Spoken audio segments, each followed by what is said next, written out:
एक बार की बात है कि एक घने जंगल में एक बड़ा सा लकड़ी का पिंजरा पड़ा था। उस पिंजरे में एक शेर बंद था। यह शेर बहुत बड़ा था। वह दहाड़ रहा था मगर पिंजरे से बाहर नहीं निकल पा रहा था। एक दिन एक आदमी उस तरफ आ पहुंचा। शेर ने आदमी से कहा, मुझे इस पिंजरे से निकाल दो। मैं जंगल का राजा हूं। मैं तुम्हें इनाम दूंगा। आदमी डर गया, घबरा कर बोला, नहीं, अगर मैंने तुम्हें निकाला तो तुम मुझे खा जाओगे। जंगल के राजा ने कहा, हम तुम्हें नहीं खाएंगे। तुम तो अच्छे इंसान हो। आदमी ने उसकी बात पर भरोसा किया और पिंजरे का दरवाजा खोल दिया। शेर न जाने कब से बंद था। वह भूखा था। बाहर निकलते ही उसकी नीयत बदल गई। उसने आदमी को मार डालना चाहा। आदमी परेशान हो गया, बोला, तुम राजा हो। राजा को अपना वादा निभाना चाहिए। तुम मुझे छोड़ दो। शेर बोला, हम राजा हैं। हम सब कुछ कर सकते हैं। हमें सिखाने वाले तुम कौन हो? अच्छा, किसी को पंच मान लो। जो फैसला करेगा हम मान लेंगे। कुछ दूर आगे एक गीदड़ जा रहा था। आदमी ने उसे पुकारा, गीदड़ मियाँ, गीदड़ मियाँ, सुनो मेरी बात। गीदड़ आदमी को देखकर भागा। भागता ही चला गया और जाकर एक टीले पर खड़ा हो गया। बोला, कहो क्या है? आदमी ने कहा, ये राजा जी पिंजरे में कैद थे। मैंने इन्हें बाहर निकाला। इनका वादा था कि ये हमें नहीं खाएंगे। अब इनकी नीयत बदल गई। हम तुम्हें पंच बनाते हैं। ठीक ठीक फैसला करो। गीदड़ कुछ सोचकर बोला, तुम लोग बहुत बेरहम होते हो। हम मकानों में जाकर कट कट कटाक पकड़ते हैं या गन्ने के खेत में जरा दिल बहलाते हैं तो हमें दौड़ाकर मारते हो। जंगल के राजा ठीक कहते हैं। तुम्हारी यही सजा है। शेर दहाड़ा। अब कहो, आदमी ने कहा। ये गीदड़ तो खुद चोर निकला। दूसरों की चीज छुपाकर खाता है और आदमियों से दुश्मनी रखता है। पंच बनने के लायक नहीं। किसी और को पंच बनाया जाए।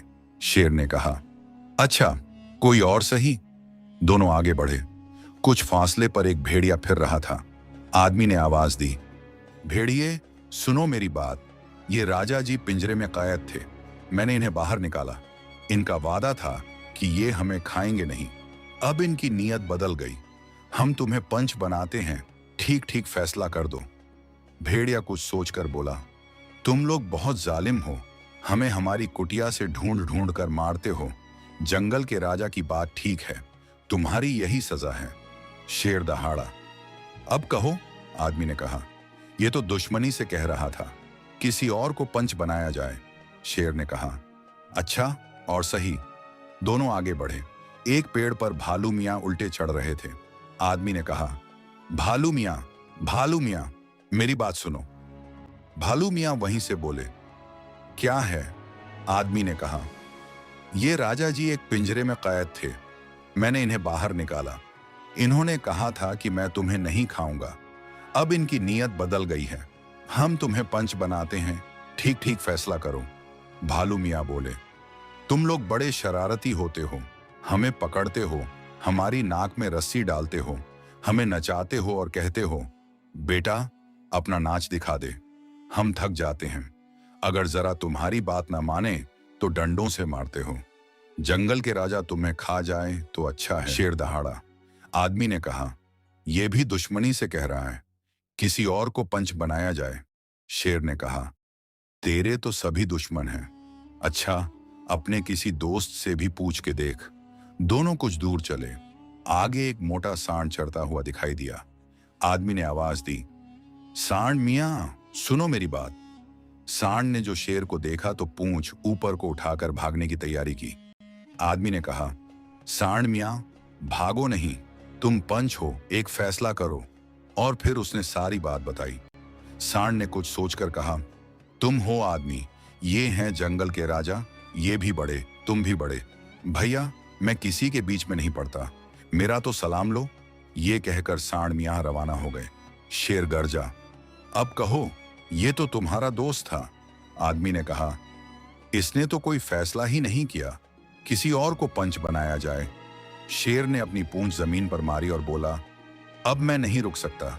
मुझे भूख लगी है। इतने में एक आदमी दूर से भागता हुआ दिखाई दिया। आदमी बोला, जंगल के राजा, अब तो आप खाएंगे ही। लेकिन वो जो 2 टांगों वाला भागा जा रहा है, उससे पूछ लूं? शेर थोड़ी देर चुप रहा, जैसे कुछ सोच रहा हो। फिर बोला, हाँ अच्छा, उससे भी पूछ ले। आदमी ने उस आदमी को आवाज दी, भाई साहब, ओ भाई साहब, जरा सुनना। वो आदमी जो शेर को देखता है तो घबरा गया। आदमी ने कहा, घबराओ नहीं, एक फैसला कर दो। ये राजा जी एक पिंजरे में कैद थे, मैंने इन्हें बाहर निकाला। इनका वादा था कि ये हमें खाएंगे नहीं। अब इनकी नीयत बदल गई। हम तुम्हें पंच बनाते हैं, ठीक ठीक फैसला कर दो। ये आदमी असल में एक डाकू था। आदमी ने बहुत से आदमियों को इसके पंजे से छुड़ाया था। डाकू ने सोचा, शेर इसे मार डाले तो अच्छा है। कुछ सोचकर बोला, भाई, जंगल के राजा का मामला है, हम कुछ नहीं कह सकते। तुम जानो, ये जाने। शेर गरजा, अब क्या कहता है? आदमी थोड़ी देर चुप रहा, फिर हिम्मत करके बोला, जंगल के राजा, आप बहुत अच्छे हैं, बड़े नेक हैं। बस किसी एक से और पूछने दीजिए, फिर आपका जो जी चाहे कीजिएगा। शेर ने सोचा, ये जाता कहाँ है? अब न सही, जरा देर बाद सही। शेर बोला, अच्छा, एक और सही। वो चलते चलते बहुत दूर निकल गए। कहीं शाम को एक लोमड़ी दिखाई दी।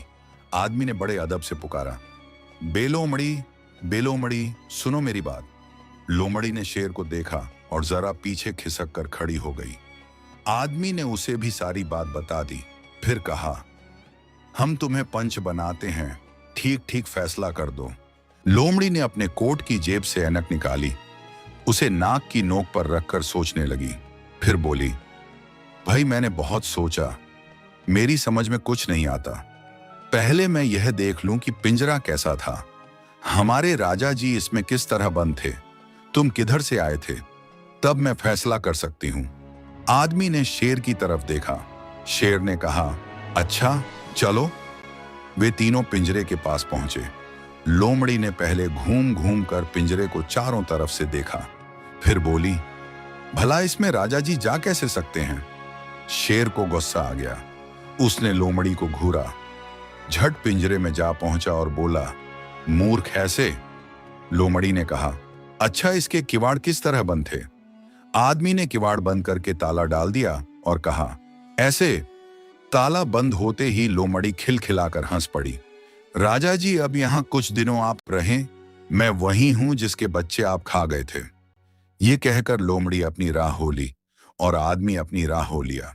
इस कहानी से यह सबक मिलता है कि वादा खिलाफी और जुल्म का नतीजा बुरा होता है, जबकि अक्ल, सब्र और सच्चाई हमेशा कामयाब कर